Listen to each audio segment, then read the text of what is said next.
할렐루야. 귀하고 복된 주님의 날입니다. 예배 자리에 나오신 여러분들을 주님의 이름으로 환영합니다. 우리 앞뒤 좌우로요 같이 인사하실까요? 잘 오셨습니다. 반갑습니다. 또 오늘 방문하신 분들도 많이 계시는데 또 처음 뵙겠습니다. 인사하시면 좋겠습니다. 좋은 날 하나님께서 우리를 예배 자리로 불러주셨습니다. 예배를 통해서 또 하나님 부어주신 은혜를 사모하면서 그렇게 주님 앞에 온전히 전심으로 예배하는 이 자리 되기를 간절히 소원합니다. 이제 다 함께 우리의 마음을 모아서 영과 진리로 하나님께 예배드립니다.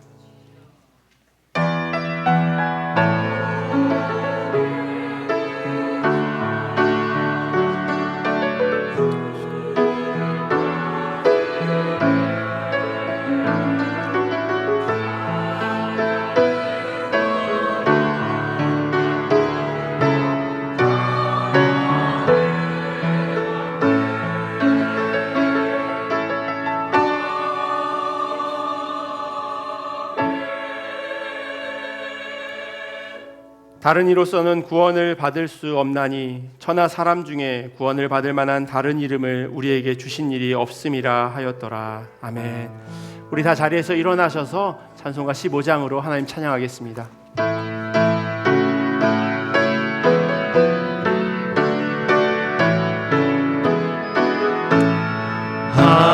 하나님의 크신 사랑 하늘에서 내리사 우리 맘에 항상 계셔 온전하게 하소서.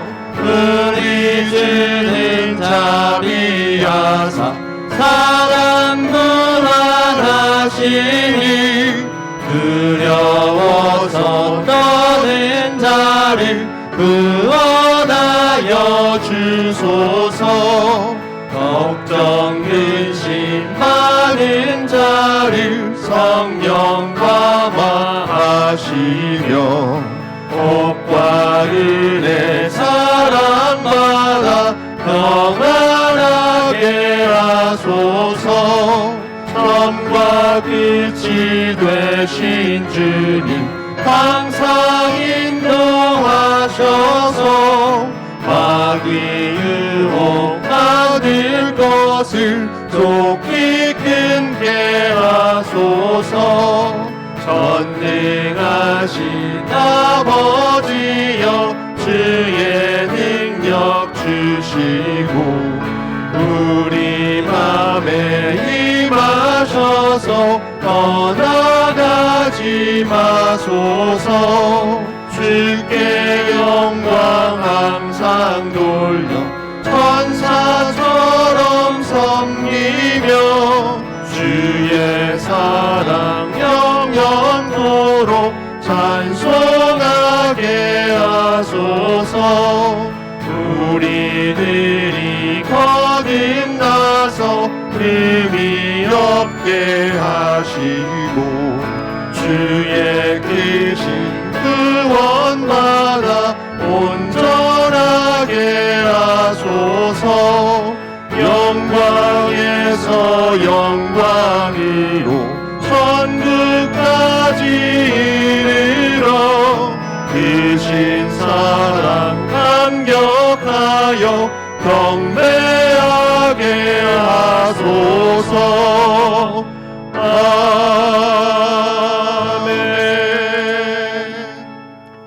다 함께 사도신경으로 우리의 신앙을 고백합니다. 전능하사 천지를 만드신 하나님 아버지를 내가 믿사오며 그 외아들 우리 주 예수 그리스도를 믿사오니 이는 성령으로 잉태하사 동정녀 마리아에게 나시고 본디오 빌라도에게 고난을 받으사 십자가에 못 박혀 죽으시고 장사한 지 사흘 만에 죽은 자 가운데서 다시 살아나시며 하늘에 오르사 전능하신 아버지 앉아 계시다가 저리로서 산자와 죽은 자를 심판하러 오시리라. 성령을 믿사오며 거룩한 공회와 성도가 서로 교통하는 것과 죄를 사하여 주시는 것과 몸이 다시 사는 것과 영원히 사는 것을 믿사옵나이다. 아멘. 우리 자리에 앉으셔서요 천성을 향해 가는 성도들아 같이 찬양하시겠습니다.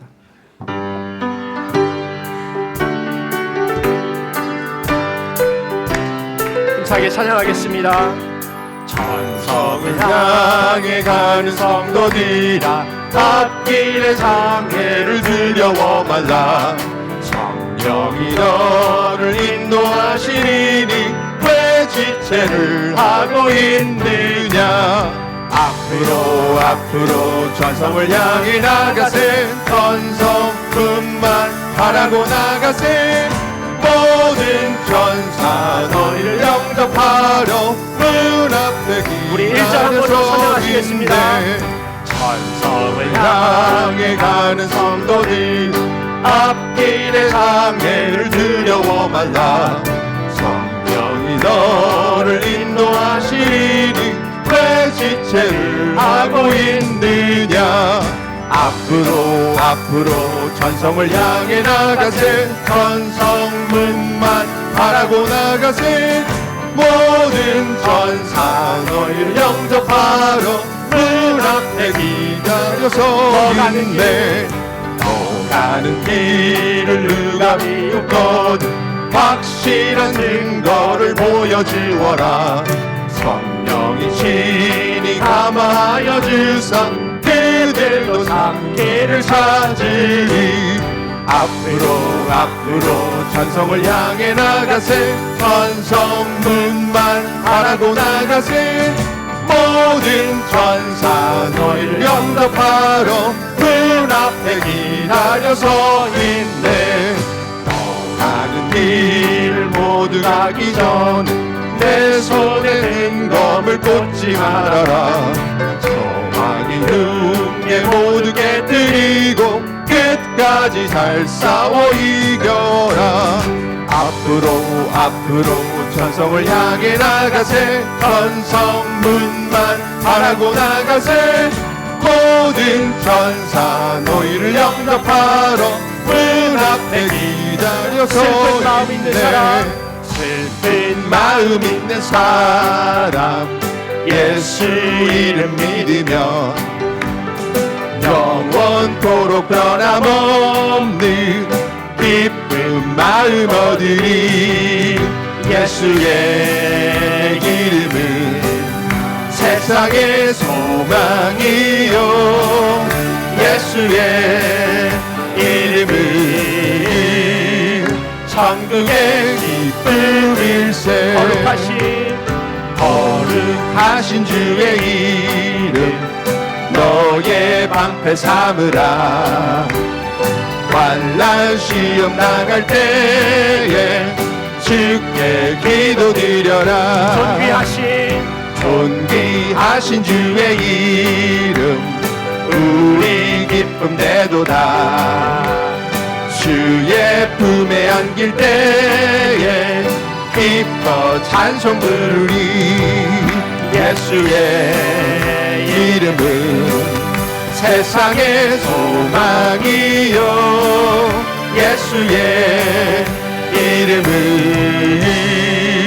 천국의 기쁨일세. 우리 갈 길 나간 후에 갈 길 나간 후에 보좌 앞에 나가 왕의 왕께 경배하며 멸류관을 드리리. 예수의 이름은 세상의 소망이요. 예수의 이름은 천국의 기쁨일세. 아멘.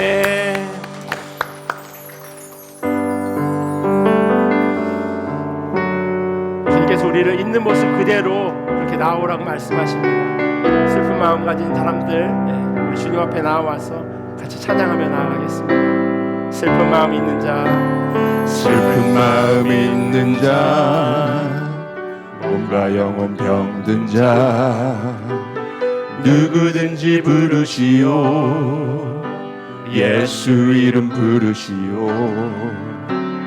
그 이름을 믿는 자, 그 이름을 부르는 자, 그 그가 어떤 사람이든 그는 구원 얻으리.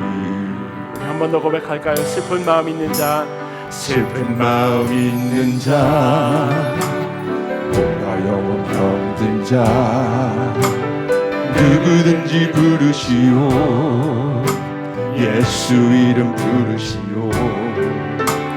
그 이름을 믿는 자, 그 이름을 부르는 자, 그가 어떤 사람이든 그는 주의 영광 보리라. 예수 예수 예수 오 능력의 그 이름 예수 나 외쳐 부르네. 예수 예수 구원의 그 이름 예수 나 외쳐 부르네. 예수 그리스도. 은과 금 내게 없으나 은과 금 내게 없으나 나 가진 건 너의 주님. 능력의 이름 예수라. 그 이름을 붙드시오. 그 이름을 믿는 자, 그 이름을 부르는 자, 그가 어떤 사람이든 그는 구원 얻으리. 한 번 더 고백할까요? 은과 금 내게 없으나 은과 금 내게 없으나 나 가진 건 너에게 주님.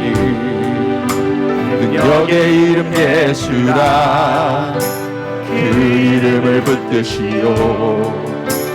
그 이름을 믿는 자, 그 이름을 외치는 자, 그가 어떤 사람이든 그는 주의 영광 보리라.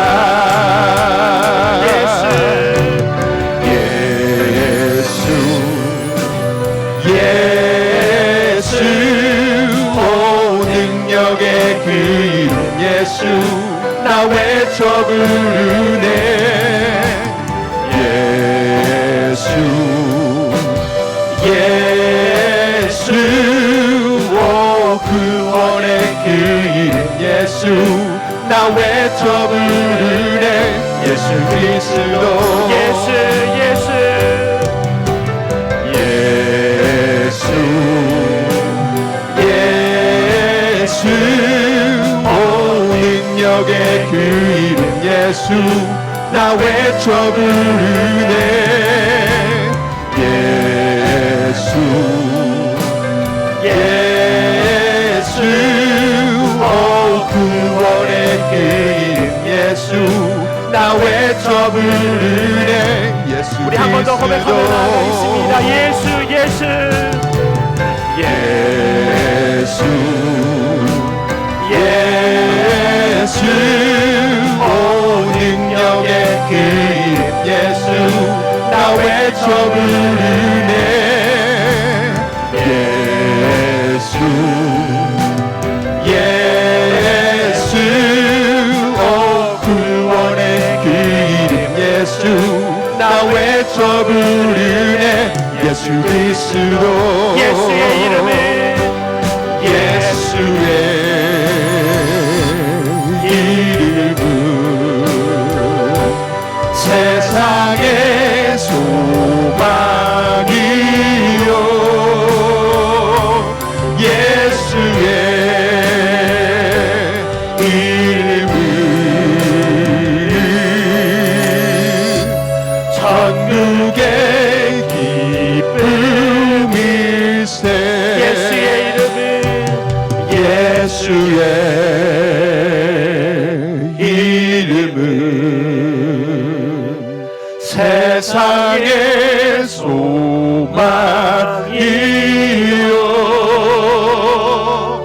예수의 이름은 천국의 기쁨이. 한 번 더 고백하며 나가겠습니다. 예수의 이름은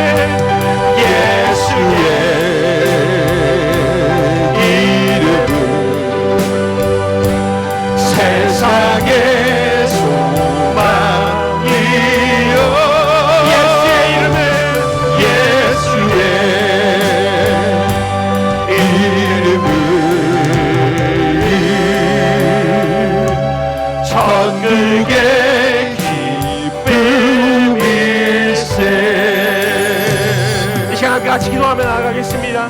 하나님, 예수 그리스도의 이름만이 소망입니다.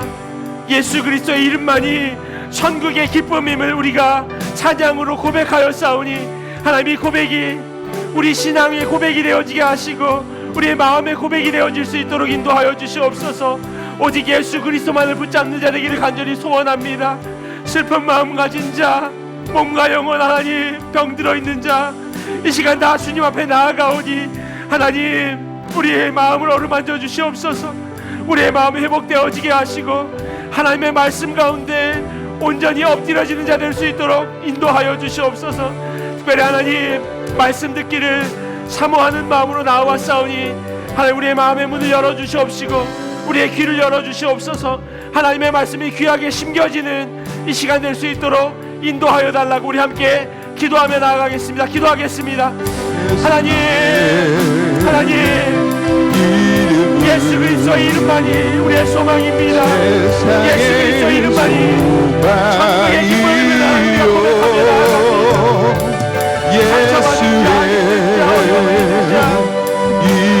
하나님의 모습 그대로 주님 앞에 나아갑니다. 하나님, 연약한 모습으로 주님 앞에 나아가지만 하나님, 그 마음을 어루만져 주시옵시고 주의 은혜 가운데, 주의 말씀 가운데 온전히 바로 서며 하나님 주신 위로함이 우리의 마음 가운데 충만할 수 있도록 인도하여 주시옵소서. 특별히 하나님 기도합니다. 하나님의 말씀이 온전히 들려지는 귀한 시간 되어질 수 있도록 역사하여 주시옵소서. 말씀 한 구절 한 구절이 우리의 마음 가운데 심겨지게 하시고 하나님의 말씀으로 귀하게 받는 이 시간 될 수 있도록 역사하여 주시옵소서.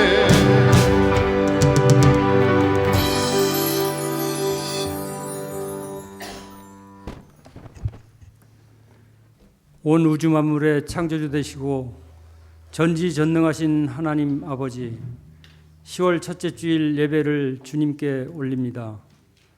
결실의 계절을 맞이하여 성령의 열매를 맺을 수 있도록 하나님이 주시는 사랑과 희락과 화평과 오래 참음과 자비와 양성과 충성과 온유와 절제를 충만하게 하여 주시어 하나님의 은혜를 가슴속 깊이 느끼며 결실을 맺을 수 있는 뜻깊은 가을이 되게 하여 주시옵소서. 저희들의 마음과 삶이 늘 하나님의 품속에 있기를 소원합니다. 그리하여 마음의 상처, 육신의 질병 치유함 받고 하나님이 주시는 담대함으로 안식을 누리며 우리 모두를 용서해 주며 하나님으로부터 용서받는 긍휼한 삶을 주시옵소서. 하나님 아버지의 크고 넓으신 사랑과 예수 그리스도의 숭고하고 인내심 있는 사랑을 저희들 몸과 마음에 가득 부어주시어 세상 속에서 그리스도의 향기를 풍기며 거듭나는 사람이 될 수 있도록 늘 함께하여 주시옵소서.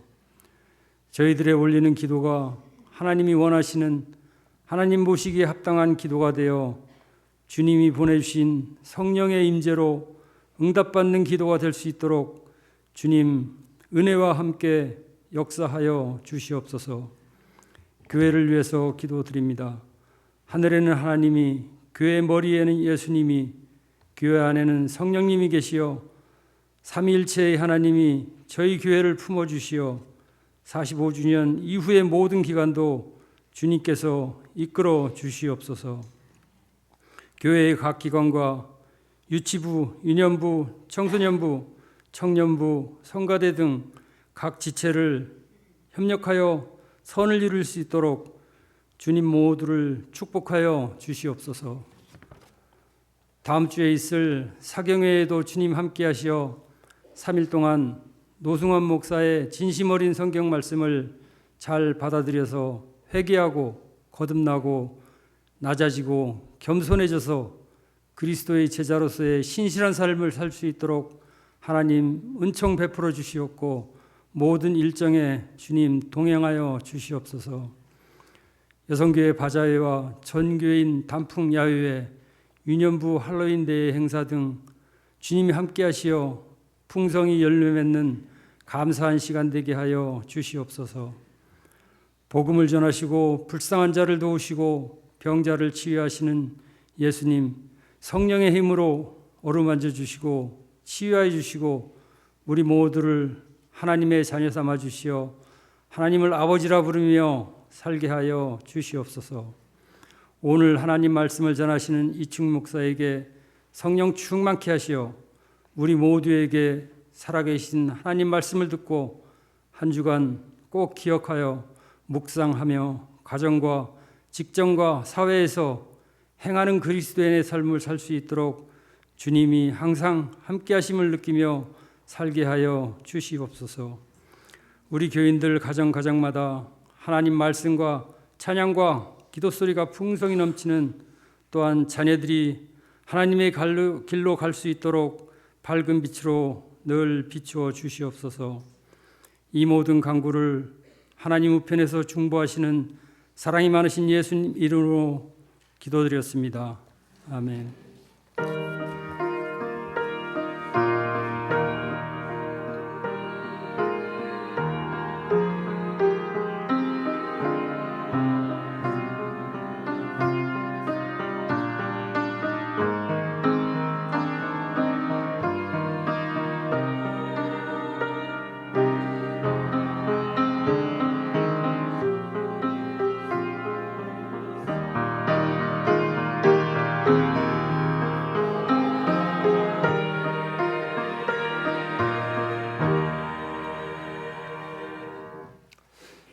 교회 소식 전해드리도록 하겠습니다. 주보를 참조해 주시면 좋겠습니다.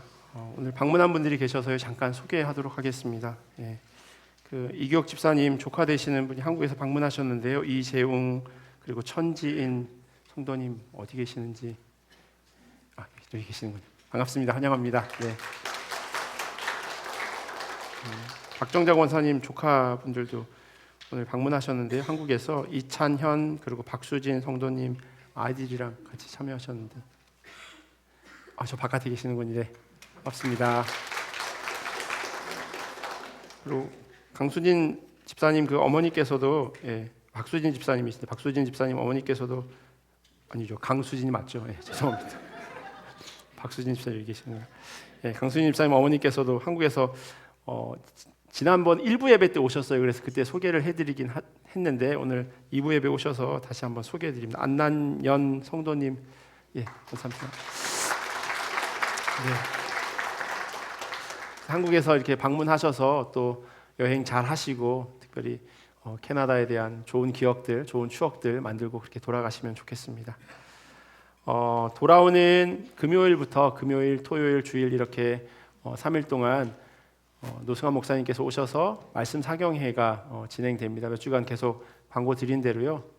금요일 저녁 7시, 또 토요일 저녁 7시, 그리고 주일에는 11시에 같이 추수감사 주일이어서 같이 예배를 드리도록 그렇게 되어져 있습니다. 그래서 여러분들 많이 참여하시고 같이 은혜 받는 그런 시간 되시면 좋겠습니다. 특별히 주일 예배 후에요, 오후 1시에 학부모님 또 청소년, 청년들 대상으로 이민자로 살아가는 그 하나님의 사람들이 어떤 마음으로 또 어떤 부르심이 있는지 주변 사람아라고 하는 그런 제목 가지고 학부모 세미나가 진행되는데, 학부모뿐만 아니라 청년, 청소년들도 다 참여할 수 있도록 그렇게 준비된 시간이니까요.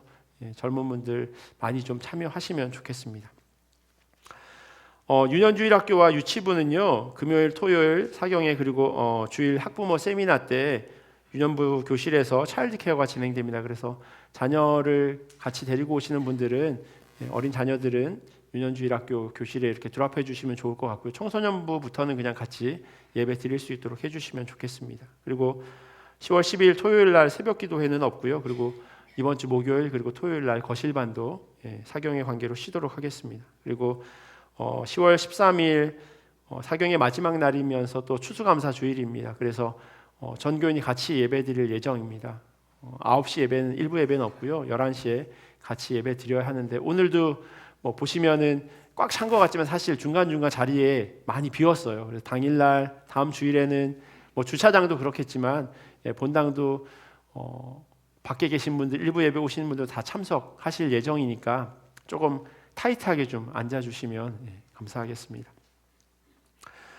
오늘 1부 예배 그리고 2부 예배 후에요, 계속 지금 바자회가 진행 중에 있습니다. 여성교회에서 바자회 진행하고 있는데 아마 물건이 얼마큼 남았는지는 잘 모르겠지만 그래서 많은 분들이 도네이션 해주시고 또 며칠 전부터 계속 장보아 오고 또 요리하시고 그렇게 너무 많이 수고해 주셨는데 교인들 같이 내려가셔서 좋은 시간 그렇게 가지시면 좋겠습니다. 현금만 받는다고 하시고요. 그리고 이웃 돕기 그리고 선교 위해서 사용되어진다고 하니까 많이 참여해 주시면 감사하겠습니다.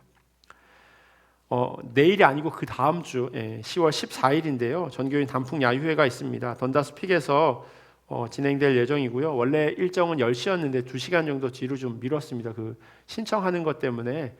그리고 내일 이제 저랑 정 목사님이랑 또 김종현 집사님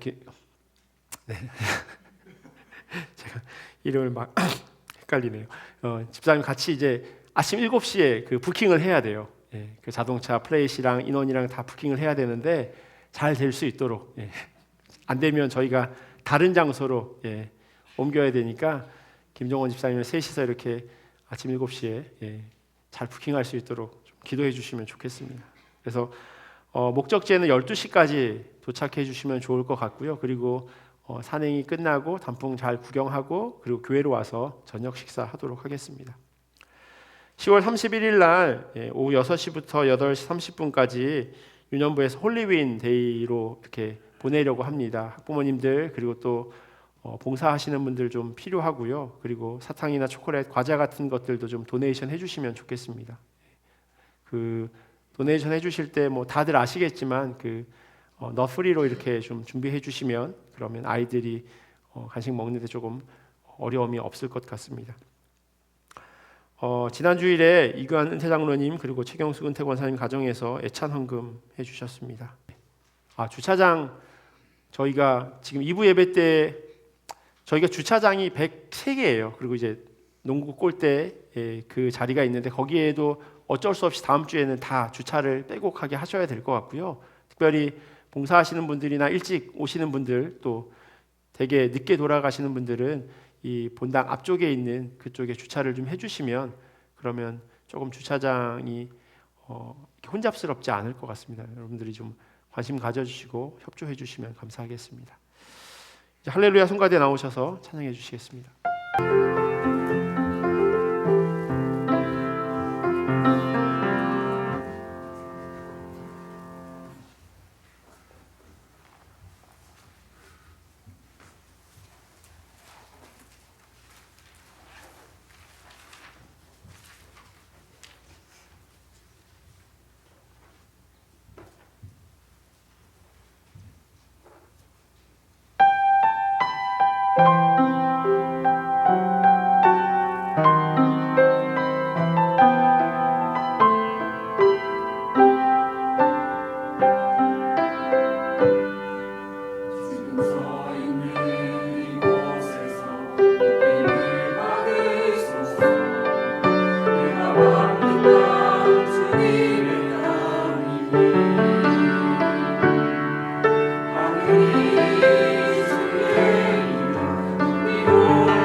감사합니다.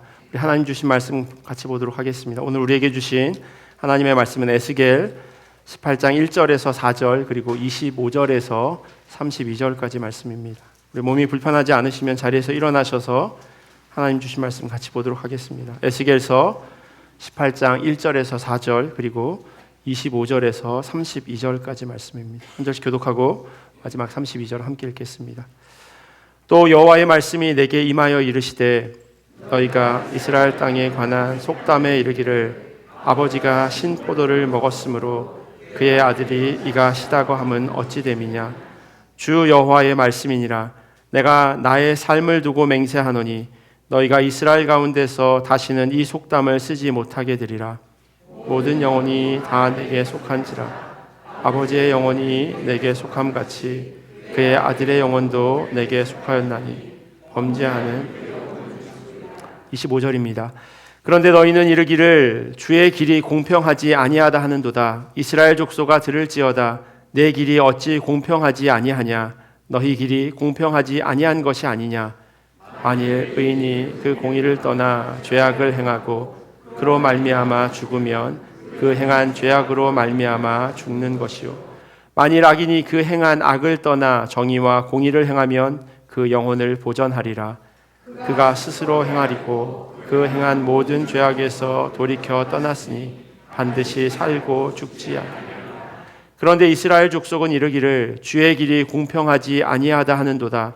이스라엘 족속아 나의 길이 어찌 공평하지 아니하냐.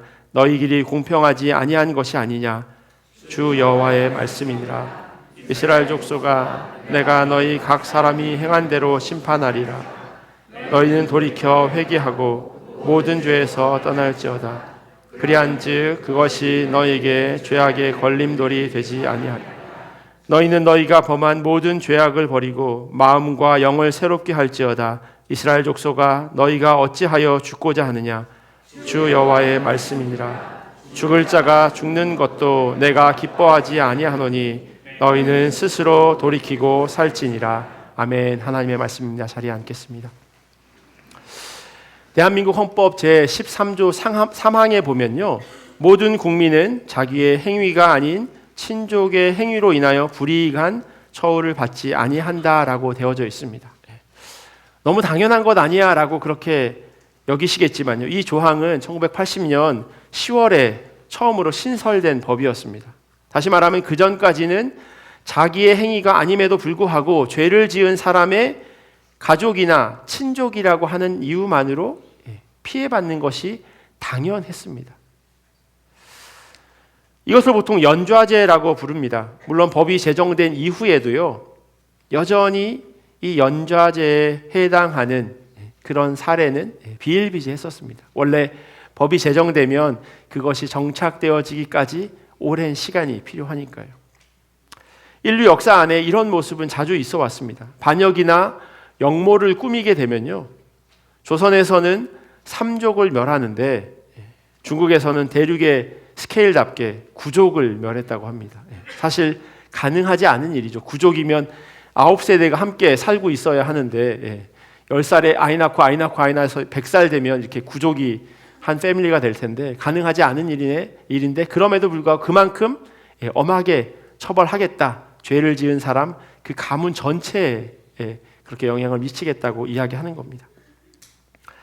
2차 세계대전 당시요, 미국에서도 이와 같은 일이 있었습니다. 적국 혈통이라고 하는 이유만으로 일본계 미국인 그리고 독일계 이탈리아계 미국인들에 대해서요, 잠재적인 반역죄로 연좌시켜서 사유재산을 강탈하고 수용소에 보내서 강제 노동을 시킨 것이 바로 백악관 행정명령 9066호였습니다.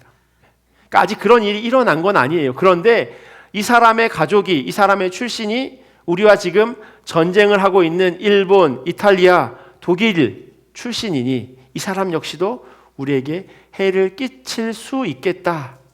일어나지 않았음에도 불구하고 그걸 가정하고 이 사람들의 재산을 뺏고 강제 수용소로 다 보낸 겁니다. 이 일에 대해서 로널드 레이건 미 대통령이요, 처음으로 사과를 하고 또 2년 전에 조 바이든 미국 대통령이 다시 한번 사과를 하였습니다. 이런 일들은 말 그대로 다른 사람의 죄로 인해서 부당한 그런 대우를 받게 되는 상황이죠. 오늘 말씀 가운데도 이와 비슷한 속담이 등장합니다. 아버지가 신포도를 먹었으므로 그의 아들의 이가 시다. 2절에 있는 말씀이에요. 여러 번 반복되는 그런 구절이기도 합니다. 그런데 이 속담이요, 에스겔서에 처음 등장한 것이 아니라 예레미야서에서도 비슷하게 등장합니다. 예레미야서 31장 29절에 보면요, 그때 그들이 말하기를 다시는 아버지가 신포도를 먹었으므로 아들들의 이가 시다 하지 아니하겠고, 이렇게 써 있어요. 이게 무슨 뜻일까요? 그냥 여러분들이 쉽게 상상할 수 있는 그런 뜻으로 여겨집니다. 속담이라고 하는 건 당시 시대 상황, 그 정황을 반영하죠. 에스겔과 예레미야의 그 시간적인 차이가 약간은 있기는 하지만요, 이때가 남유다가 멸망해서 바벨론으로 끌려가 포로 생활을 하던 그 시기였습니다. 이런데 포로된 이스라엘 백성들 사이에서요, 자신들이 지금 이와 같은 처지에 놓여 있었던 이유, 이것은 바로 우리 조상들 때문이다라고 생각한 겁니다. 그들도 여전히 하나님 없는 모습으로 그렇게 살아가고 있음에도 불구하고 그 모든 잘못이 다 조상들 때문이다라고 이야기하는 거죠. 한국에도 이런 말이 있죠. 잘 되면 내 탓, 안 되면 조상 탓. 비슷한 의미의 속담입니다. 일정 부분 맞는 이야기가 포함되어 있어요. 분명히 우상을 섬기는 하나님으로부터 멀어진 그 삶을 살아갔던 남유다를 향한 하나님의 심판이 바로 바벨론으로 끌려가는 그런 삶이었습니다. 그러나 가짜 뉴스를 보면요, 언제나 진짜와 가짜가 교묘하게 섞여져 있는 것을 볼 수 있는 것처럼 모든 잘못을 조상들에게만 돌리는 이러한 모습은 실로 안타까운 상황입니다. 예레미야 예가에도요, 예가에 보면 조상들에게 잘못을 돌리는 모습이 기록되어 있어요. 우리의 조상들은 범죄하고 없어졌으며 우리는 그들의 죄악을 담당하였나이다. 그러니까 조상들이 지은 죄가 나에게 영향을 미친다라고 하는 거죠. 열왕기 하에도 보면요, 하나님의 이러한 심판에 대한 내용을 요약해 놓은 부분이 있어요. 메시지 성경으로 제가 읽어드릴게요. 조금 긴데요, 내용이 이렇습니다. 하나님께서는 더 이상 참을 수 없어 그분의 종 예언자들을 통해 말씀을 보내셨다. 유다 왕 므낫세가 이런 극악무도한 죄를 짓고 그 앞에 있던 아모리 사람의 죄를 넘어서는 더 큰 악을 범하여 유다를 더러운 우상들이 판치는 죄인의 나라로 전락시켰으니 이제 나 하나님이 너희를 심판하겠다. 나 이스라엘의 하나님이 예루살렘과 유다에 큰 재앙을 내릴 것이다. 사람들이 듣고도 믿어지지 않아 고개를 저으며 도저히 믿지 못하겠다고 할 정도로 처참한 재앙이 될 것이다. 내가 사마리아가 맞은 운명을 예루살렘에도 내릴 것이니 곧 아합을 향한 심판이 재현될 것이다. 너희가 그릇을 씻고 엎어서 말리듯이 내가 예루살렘을 깨끗이 씻어버릴 것이다. 내 유산으로 남은 그들을 없애고 그 원수들의 손에 떨구어 버릴 것이다. 원수들이 닥치는 대로 그들을 약탈할 것이다. 그들의 조상이 이집트를 떠나던 날부터 지금까지 그들은 내게 괴로움만 주었다. 그들이 나를 한계까지 몰아붙였으니 나는 더 이상 그들의 악을 참지 않을 것이다. 열왕기하에서 보여주는 것처럼요, 남유다의 왕 므낫세가 저지른 그 죄악의 그 범죄의 징벌을 통해서 북이스라엘을 대표하는 사마리아에 임했던 것처럼 남유다도 곧 멸망하게 될 것이다 말씀합니다. 하지만 아버지의 그 신포도를 먹음이 어떻게 아들의 이빨을 시게 할 수 있겠습니까? 조상이 신포도를 먹어서 유다 자손의 이가 시린 것이 아니라 유다 자손이 지금 신포도를 먹고 있기에 이가 시린 겁니다. 다른 사람의 잘못이 아니라 자기의 잘못 때문에 일어난 일임에도 불구하고 자꾸 조상 탓을 하고 있는 거죠. 성경은요, 연좌제를 적용하고 있지 않습니다. 예레미야서 31장 30절에 보면 신포도를 먹는 자마다 그의 이가 신 것 같이 누구도 자기의 죄악으로 말미암아 죽으리라. 누구나 자기의 죄악 때문에 죽게 된다고 이야기하고 있어요. 예레미야는 그 잘못은 그 사람에게 미쳐진다라고 이야기합니다. 하나님께서는 그렇게 각자가 행한 그 행위대로 보응하십니다. 오늘 본문 4절에 보면요, 하나님께서 에스겔을 통해서 그 말씀을 하고 계세요. 모든 영혼이 다 내게 속한지라 아버지의 영혼이 내게 속함같이 그의 아들의 영혼도 내게 속하였나니 범죄하는 그 영혼은 죽으리라. 시다라고 번역된 그 단어가의 원어를 보면 무뎌지다 혹은 둔해지다라고 하는 뜻을 가지고 있습니다. 그래서 동일한 단어가 사용된 전도서를 보면요, 철 연장이 무디어졌는데도 라고 하는 말에 이 단어를 사용하고 있어요. 영어 성경을 보면 이 말을 시다, 시큼하다, 싸우하다라는 그런 단어를 사용하지 않아요. 시리다라고 하는 말로 사용하고 있습니다.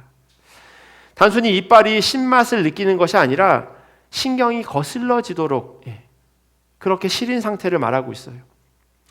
이것은 두 가지로 생각해 볼 수 있는데요. 충치가 생겨서 혹시 이에 구멍이 나본 그런 경험이 있으신 분이 있는지 모르겠어요.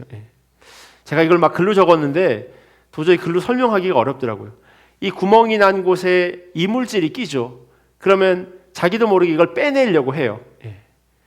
그래서 이렇게 석션 같이 이렇게 하는 그런 이렇게 막 적었는데 잘 전달이 안 되는 것 같더라고요. 그래서 그냥 이렇게 하는 거 있잖아요. 그거 이렇게 했을 때 이물질이 나오지만 그게 썩어서 신경을 찌르죠.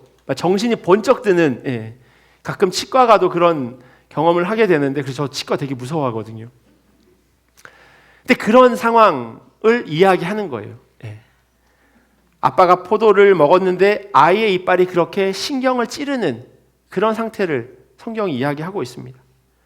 그런데 이런 상황이 두 가지로 해석되어진다는 거예요. BST 에스겔 그 주석을 보니까요, 자녀들은 자기 부모의 죄나 어리석음으로 인해 실제로 고난을 받는다. 한 세대의 악함은 다음 세대의 삶의 질에 영향을 미친다. 우리는 우리가 태어나기 전에 다른 사람들이 뿌려놓은 것을 거두며 미래 세대들은 우리가 지금 뿌리는 것을 거둘 것이다 라고 설명합니다. 그러니까 이가 신 정도가 아니라 이가 시리고 아파서 신경을 건드릴 만큼의 아픔이 그 다음 세대에까지 영향을 미친다라고 그렇게 해석을 하는 겁니다. 또 다른 해석도 있어요. 아까 제가 말씀드린 대로 시리다라고 하는 것은 무뎌진다라고 하는 그런 뜻이라고 말씀드렸어요. 이가 썩고 있는지 잇몸이 골마가고 있는지 알 길이 없어요. 왜냐하면 무뎌져 버린 거예요. 이것은 죄에 대해 둔감해지는 사람의 모습을 너무나도 잘 보여주는 대목입니다. 아버지가 신포도를 먹어서 아들의 이가 시게 된 것은요, 아버지가 죄에 둔감해져서 그 자녀들이 무엇이 죄고 무엇이 하나님이 기뻐하시는 일인지 판단하지 못하는 그런 상황과 너무나도 비슷하다는 겁니다. 부모님이 교회에서 배울 때는 참 좋은 분이세요. 신앙인이고 정말로 존경받는 분이고, 그런데 집에 돌아가는 차에만 타면 다른 사람이 된다는 거예요. 누가 어떻고 저떻고 이렇게 시작하는 그 스토리. 주중에는 전혀 그렇게 살지 않았는데 주일에 가면 너무 교회 열심히 다니는 분처럼 그렇게 보여질 때 자녀들이 뭘 느낄까요?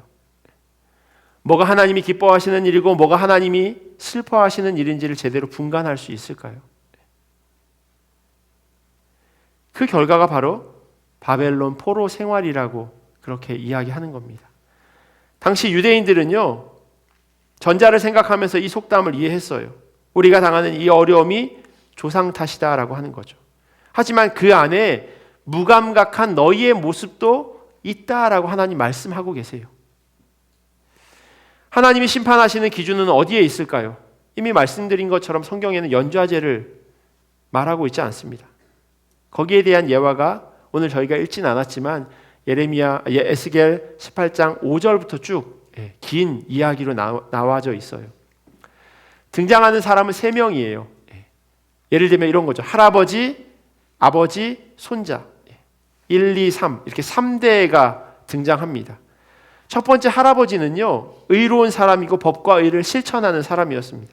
구별되게 우상에게 바친 제물을 먹지 않고 우상에게 눈을 돌리지 않고 하나님의 율법을 준수합니다. 하나님에게 뿐만 아니라 이웃사랑도 실천해요. 말씀에 따라서 강제로 이웃의 것을 빼앗지 않고 굶주린 사람에게 먹을 것을 주고 헐벗은 사람에게 옷을 입혀줍니다. 이 사람은 의로운 사람이라서 살게 될 것이라고 그렇게 성경은 말씀하고 있어요. 그런데 그 아들은요, 이 의로운 사람의 아들은 선하지도 않고 아까운 데 살아갑니다. 아버지와는 정반대로 우상을 섬기고 이웃에게 선을 베풀지 않고 오히려 학대하고 강제로 빼앗는 삶을 살아요. 이 사람은 살지 못할 것이라고 말씀하고 있습니다. 그리고 세 번째 등장하는 손자, 이 사람은요, 자기 아버지와 달리 할아버지처럼 의롭게 살아갑니다. 이 사람은 자기 아버지의 죄악 때문에 죽지 않고 반드시 살게 될 것이라고 하나님 말씀하세요. 그러니까 3대가 있는데 할아버지와 손자는 하나님 말씀대로 살아서 살게 되고, 그 가운데 낀 아들은 악하게 살았기에 죽게 될 것이라고 예를 들어서 설명하고 있습니다. 이스라엘 백성들은요, 자신들이 포로된 것을 조상 탓으로 돌리지만 이들은 그들의 조상들과 크게 다르지 않는 삶을 살아가고 있었습니다. 그래서 그들이 여전히 죄악 가운데 포로된 삶을 살아가고 있었던 겁니다. 하나님은 공의로우시기에 이런 자들에 대해서 심판하셨습니다. 아직도 이스라엘 백성들은 자신의 잘못을 깨닫지 못했고 그 모든 이유가 다른 곳에 있었다고 이야기하죠. 이들의 우둔한 입, 무감각해진 죄악에 대한 감정들이 그들이 여전히 하나님 없는 모습으로 살아가도록 만들었습니다. 제3자의 입장에서 볼 때 이것은 참으로 공의롭고 공평한 하나님의 심판입니다. 그런데 그것이 나에게 적용될 때는 어떨까요? 과연 나는 이 하나님의 공의로운 심판에서 죄 없다는 판결을 받을 수 있을까요? 여러분들은 잘 모르겠지만 저는 일단 무조건 유죄인 것 같아요. 제가 저를 아니까요. 100% 유죄를 받을 겁니다. 세상의 법정을 예로 들면 이런 거예요. 어떤 사람이 흉악한 죄를 저질렀어요. 재판장이 사형을 선고합니다. 세상 사람들 그 재판이 옳다고 정확한 판결이었다고 이야기합니다. 그리고 그 재판을 받고 있는 그 사람의 피해자 되는 사람의 가족들 모두는 참 공의로운 재판장이라고 이야기해요. 그런데 이 판결을 받은 사람의 부모의 마음은 어떨까요? 부모는 참 잘한 판결이다 라고 그렇게 객관적으로 이야기할 수 있을까요? 그런 일이 있어서는 안 되겠지만요, 그런 상황이 내 자녀에게 미쳐진다면 나는 그 심판에 대해서, 재판에 대해서 공정하다고 그렇게 아무렇지도 않게 이야기할 수 있을까요? 제가 얼마 전에도 소개해드린 그 책만 2천만 부가 팔린 그 유명한 윌리엄 폴 영이 쓴 오두막에요, 이와 비슷한 내용이 기록되어 있습니다. 책 주인공 맥켄지는요, 가족들을 데리고 캠핑을 갔다가 둘째 딸을 잃어버리게 돼요. 그 딸의 이름이 미신데 납치를 당하고 시신도 찾지 못해요. 소설은 이 맥이 상처를 치유해가는 그 과정을 그려놓고 있습니다. 꼭 한번 읽어보시면 좋겠습니다. 영화로도 나와 있어서 영화를 보셔도 상관은 없지만 책이 더 좋은 것 같아요. 이 책에 어떤 장면이 있냐면요, 이 주인공 맥이요, 하나님에게 자기 딸을 납치해서 죽인 사람이 왜 아직도 멀쩡하게 살아있냐고, 그런 사람들은 죽어서 지옥에 가야 되는 거 아니냐고 막 흥분해서 그렇게 이야기를 합니다. 너무나도 당연한 일이죠. 하나님은 의로운 재판장 되시니까요. 그런 맥에게 하나님이 심판의 자리에 앉도록 합니다. 그리고 나서 그의 자녀들, 맥의 자녀들을 심판하도록 하세요.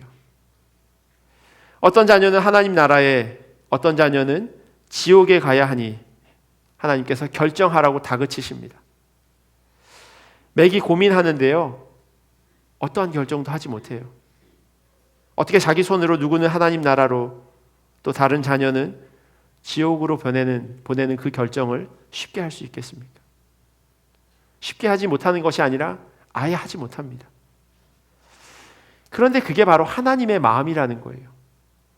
우리가 보기에는 죽어 마땅한 죄인이라 할지라도 하나님에게 있어서는요, 이처럼 사랑한 딸과 아들이라는 겁니다. 요한복음 3장 16절에 기록되어 있는 독생자를 내어 주기까지 사랑하시는 그 한 사람이라고 하나님은 말씀하고 계세요. 오늘 에스겔서 본문은요, 사실 이 이야기를 하고 싶어 합니다. 거기에 강조점이 있어요.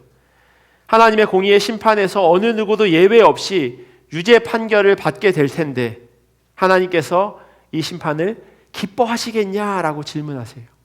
즐겨하시겠냐라고 말씀하세요. 23절 전반부에 보면요, 주 여호와의 말씀이니라 내가 어찌 악인이 죽는 것을 조금인들 기뻐하랴. 기뻐한다는 말씀인가요? 아니라는 거예요. 기뻐하랴? 안 기뻐한다고 말씀하세요. 내가 아닌 다른 사람이 그 심판의 자리에 서게 될 때 당연히 공정한 재판이 이루어져야 한다라고 생각하겠지만 하나님의 마음이 꼭 그렇지 않다는 겁니다. 악인이 죽는 것 하나님이 기뻐하지 않으신다 말씀하세요. 왜냐하면 그 사람도 하나님의 자녀니까요. 이어지는 23절 후반부에 이렇게 써 있어요. 그가 돌이켜 그 길에서 떠나 사는 것을 어찌 기뻐하지 아니하겠느냐. 기뻐하지 않는다는 말씀인가요? 그 반대죠.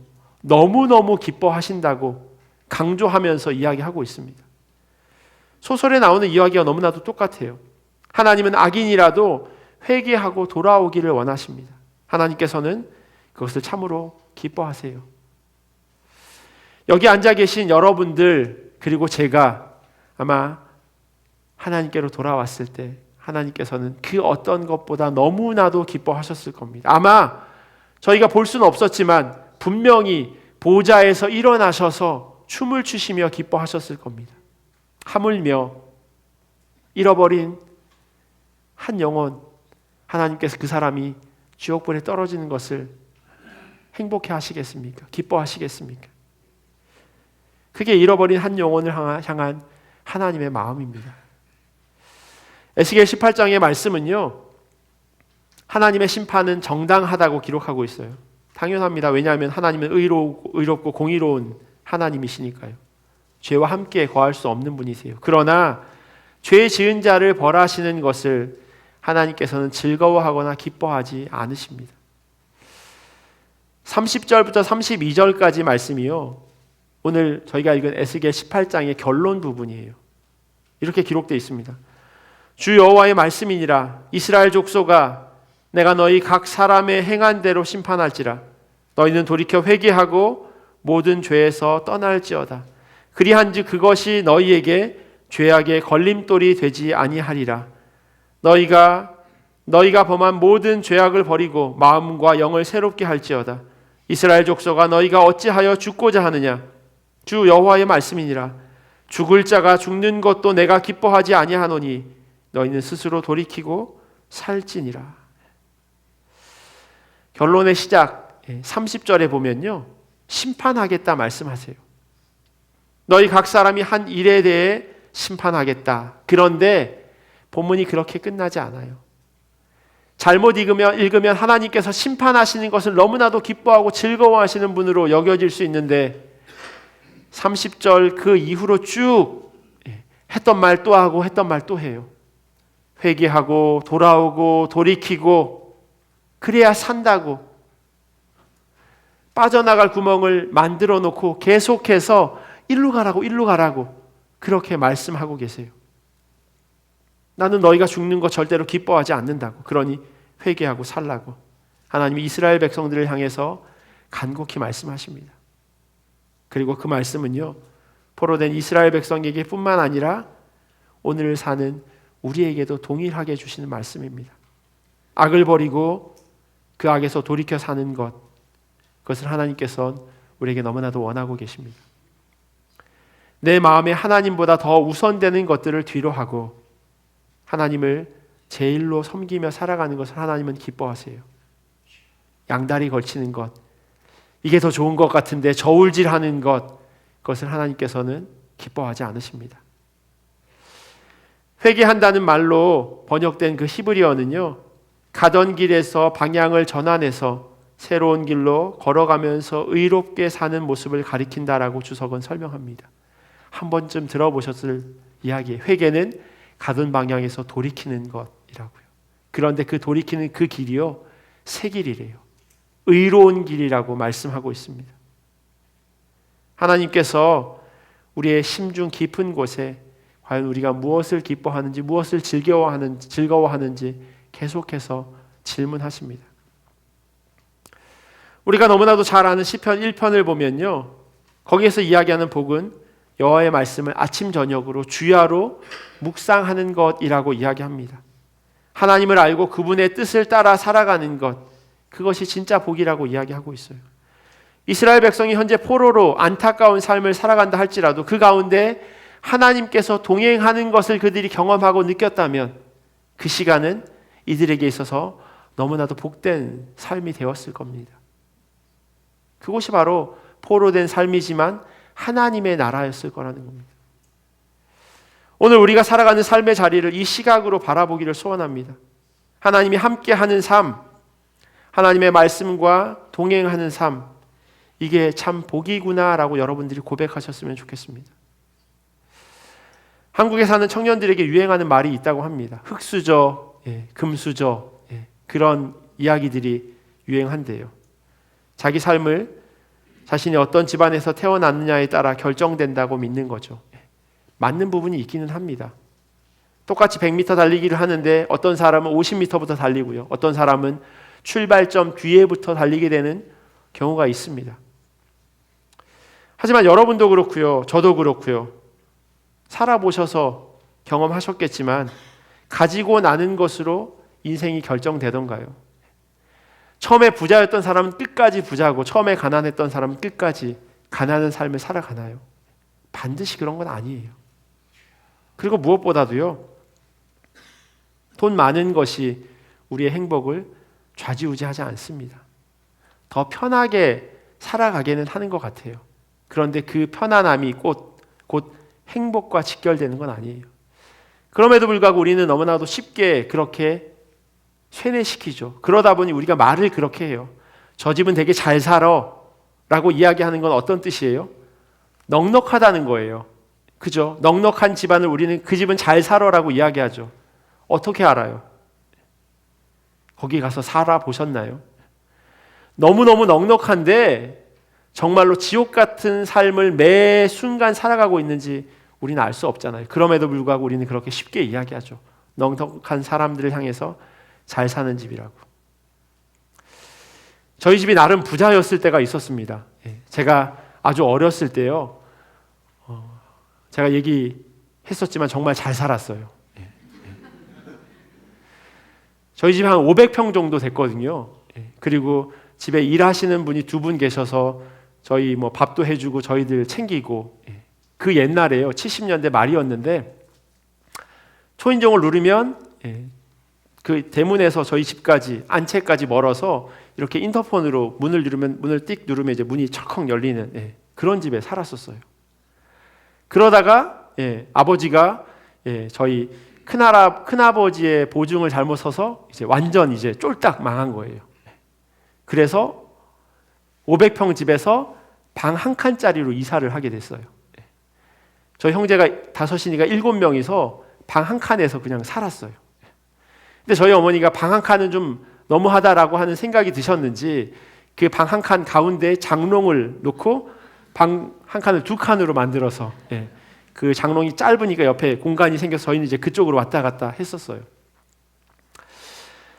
지금 돌이켜보면요, 가족들의 행복이 넉넉함으로 직결되는 것 아니라는 생각이 듭니다. 방 한 칸에 7명이 살았는데요, 너무 좋았던 기억들이 있어요. 저희 어머니가 여자임에도 불구하고 어디서 나무를 사와가지고 방이 좁은데 여러 명이 자야 되잖아요. 그러니까 2층 침대 비스무리한 걸 만드신 거예요. 침대도 아닌 것이 침대처럼 이렇게 들어가서 잘 수 있도록 그런 거를 엄마가 만드셨어요. 저희들이 침대에서 잔다고 너무너무 좋아했어요. 항상 이불 깔고 잤는데 방 한 칸인 건 중요하지 않은 거, 지금 자는 곳은 침대. 그게 너무 행복했던 그런 기억이 있어요. 조금 불편하거나 조금 편할 수 있지만 돈과 명예가 반드시 행복을 가져다 주는 건 아니에요. 하나님께서는 에스겔 선지자를 통해서 하나님과 동행하는 것, 하나님과 함께하는 것, 그게 복이라고 말씀하고 있습니다. 그 선택은 우리 각자에게 주어집니다. 아버지가 신포도를 먹었다고 해서 내 이가 시린 것이 아니듯 내 믿음은 내가 지켜나가야 하는 겁니다. 그리고 그것이 혼자 되지 않기에 하나님께서 믿음의 공동체 안으로 우리를 불러 모아 주셨습니다. 혼자 안 되거든요. 자꾸 넘어지고 실패하거든요. 그러니 함께 모여서 서로에게 든든한 버팀목이 되어주라고 하나님 말씀하십니다. 그래서 교회라고 하는 믿음의 공동체 안으로 우리를 불러주셨어요. 물론 그 안에서 상처받게 되는 경우도 있어요. 하지만 상처 주는 사람보다는 나에게 관심 가져주는 사람이 더 많이 있는 곳이 그 공동체입니다. 믿음은 함께 지켜나가는 겁니다. 공동체는요, 서로에게 좋은 영향을 주고 선한 영향력을 미치는 그런 곳입니다. 하나님께서 우리를 심판하기를 기뻐하지 않으심을 여러분들이 기억하셨으면 좋겠습니다. 혹 주변에 넘어져 있는 자가 있다면 잘됐다, 고소하다, 그럴 줄 알았어, 이런 생각이 아니라요, 하나님이 얼마나 아파하실까, 하나님이 얼마나 슬퍼하실까, 일으켜 세워야지 라고 하는 그 마음이 우리 공동체 안에 있어야 할 겁니다. 우리의 삶을 돌이켜 회개하고요, 모든 죄에서 떠나도록 하는 것, 그것이 바로 하나님의 진짜 의도입니다. 그것이 혼자 되지 않는다면 공동체 안에서 그러한 삶을 살아가라고 우리에게 말씀하고 있습니다. 우리 공동체가, 그리고 우리 각자가 그 하나님의 진짜 의도를 마음 깊이 새기고 에스겔 선지자를 통해서 이야기한 그 유다 백성들에게 다시금 주님께 돌아오라고 하는 그 말씀이 우리에게 들려지기를 원합니다. 그래서 들려지는 대로 그렇게 함께 주님께 돌아오는 우리 모두가 되기를 예수 그리스도의 이름으로 간절히 축원합니다. 기도하겠습니다. 참 좋으신 하나님 감사합니다. 하나님께서 기뻐하시고 즐거워하시는 것은 우리를 심판하시는 것이 아니라 우리가 주님께로 돌아오는 것임을 우리 모두가 기억하게 하여 주시옵소서. 홀로 서기가 너무나도 연약하고 부족하여서 우리를 믿음의 공동체로 불러주셨습니다. 공동체 안에서 때로는 상처받는 일도 있지만 그 공동체를 통하여서 우리가 더욱 주님이 기뻐하시는 삶을 살아가도록 인도하시오니 하나님, 교회를 위해서 기도하게 하시고 연약한 지체를 위해서 기도하게 하시고 우리 모두가 하나님이 기뻐하시는 대로, 하나님이 원하시는 대로 살아갈 수 있도록 은혜로 더하여 주시옵소서. 감사하며 사랑이 많으신 예수님의 이름으로 기도합니다. 아멘. 우리 들은 말씀 기억하면서 찬송가 254장 같이 찬양하시겠습니다.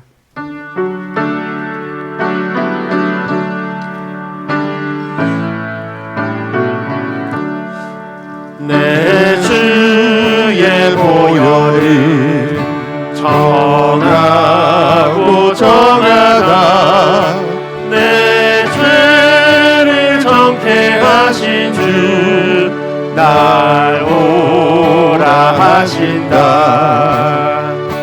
내가 주께로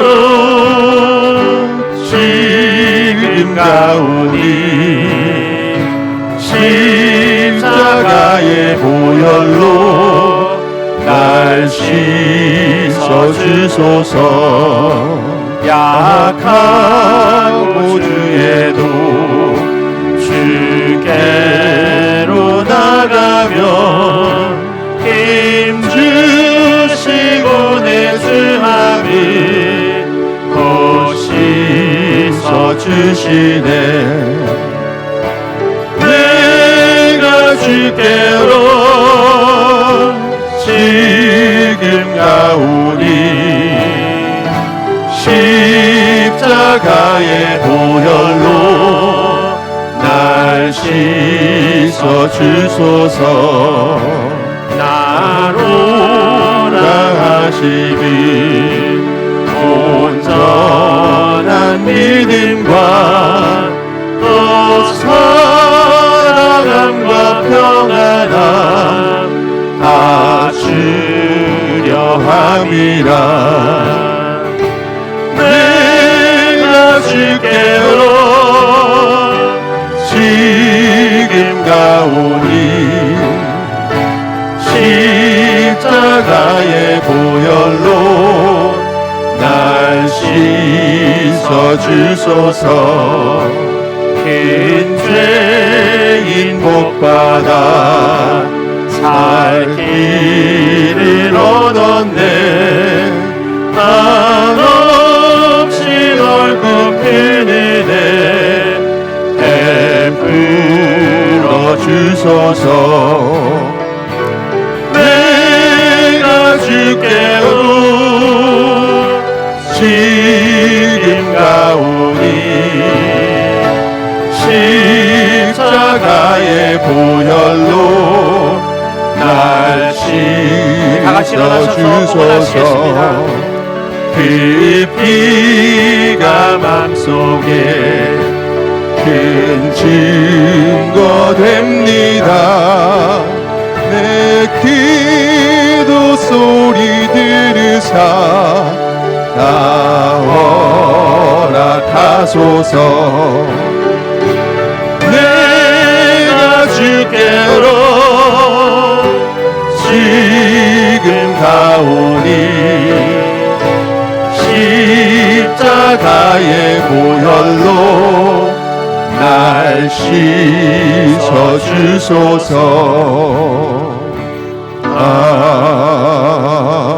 아멘. 날마다 함께 하심에 감사합니다. 주님의 은혜를 날마다 찾게 하소서. 딸내 식구들 여행 잘 다녀올 수 있도록 범사에 감사드립니다. 하나님의 은혜로 아들의 결혼식을 잘 마칠 수 있었습니다. 감사합니다. 이 부부가 평생도록 하나님 은혜 가운데 살기를 소원합니다. 동생의 회복을 간구합니다. 범사에 감사드립니다. 기도하겠습니다. 참 좋으신 하나님 감사합니다. 하나님께서 이른 비와 늦은 비를 허락하시고 일마다 때마다 우리 가운데 필요한 것들을 공급하심에 감사합니다. 우리의 수고와 노력으로 인한 것이기도 하지만 또한 그것이 가능하게 한 것이 다 하나님의 은혜임을 다시 한번 고백하게 하시고 그 마음을 담아 귀한 물질을 하나님 앞에 올려드립니다. 하나님, 이 물질이 하나님 나라를 위하여 귀하게 사용되어질 수 있도록 은혜로 더하여 주시옵소서. 연약한 마음과 형편 때문에 드리지 못하는 성도들의 삶도 하나님 불쌍히 여겨 주시옵소서. 그들에게 풍족함으로 더하여 주시옵시고 하나님 사랑하는 믿음 더하여 주셔서 하나님이 일하시고 역사하심을 삶 가운데 고백하게 하여 주시옵소서. 그리하여서 주님의 몸된 교회 성도들 한 사람 한 사람 삶 가운데 하나님께서 허락하신 복이 풍성하게 넘치게 하시고 또한 그것이 흘러가는 귀한 통로 되도록 하나님 인도하여 주시옵소서. 지금은 우리 주 예수 그리스도의 크신 은혜와 하나님 아버지의 사랑하심과 성령님의 교통하심이 하나님의 진짜 의도를 깨달아 그 부르심대로 살아가기를 결단하는 주님의 자녀들 머리 위에, 그리고 이들의 가정과 삶의 자리와 주님의 몸된 교회 위에 지금부터 영원토록 함께 하시기를 간절히 축원하옵나이다.